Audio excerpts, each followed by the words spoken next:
The Garden of Eden, Genesis 2. When God had made man, he planted a garden in the land of Eden, far away to the east, which was full of trees, beautiful to see, and bearing delicious fruit. Among them, in the centre of the garden, grew two very special trees. One was the tree of eternal life, and the other was the tree of knowledge of good and evil.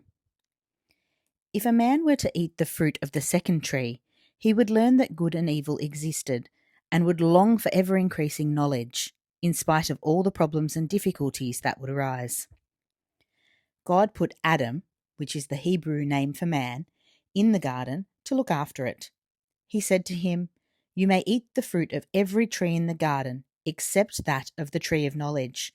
For on the day that you eat its fruit, you will become mortal, and so will one day die." Then God brought all the wild animals and birds he had made to Adam, for him to name. But for the man himself no partner had yet been found. God caused Adam to fall into a deep sleep. While he slept, God took one of his ribs, closed the flesh over the wound, and shaped the rib into a woman. Then he gave her to Adam, so that he should not be alone. Adam called the woman Eve, a word which means life, because she was the mother of all mankind. Among the creatures God made, none was more cunning than the serpent. He asked the woman, "Is it true that God has forbidden you to eat some of the fruit in the garden?"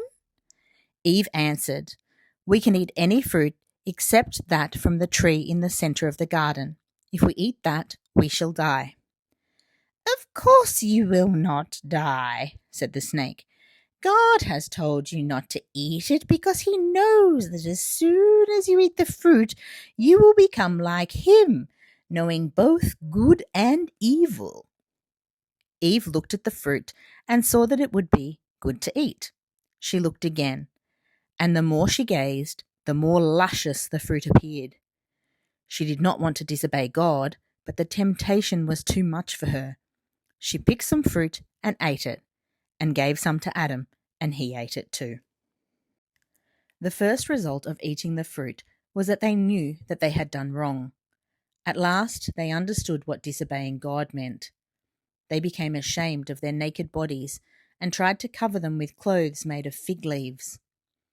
When God came to walk in the garden in the cool of the evening, they hid from him. "Where are you?" God called to them. Adam answered, "I heard you walking in the garden. I was afraid because I was naked, and so I hid myself." "Who told you you were naked?" God asked. "Have you eaten the fruit I forbade you to eat?" Adam blamed Eve. "The woman you gave me for a companion gave me the fruit, and I ate it." Then God said to Eve, "What is it that you have done?" Eve blamed the serpent.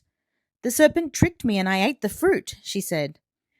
Then God punished each of the three. To the serpent he said, "You shall be more accursed than any other creature. You shall crawl on your belly and eat dust all your life, and men and snakes will be enemies forever."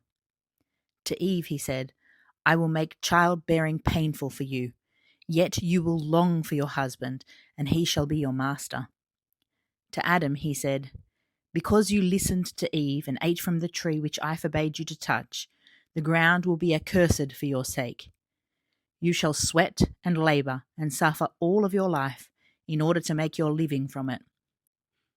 And you shall struggle unendingly against thorns and thistles to grow your food. In the end, you shall die and turn back into the dust from which you were made." Then God made clothes out of animal skins for Adam and Eve, and he drove them out of the garden, in case they should eat the fruit of the tree of life and live forever in their misery. The way into the garden was barred by angels with swords, the blades of which were like flames of fire, whirling and flashing in every direction. So it was that man lost paradise. If you enjoyed this version of Genesis 2, be sure to come back again, and I'll see you in the next video.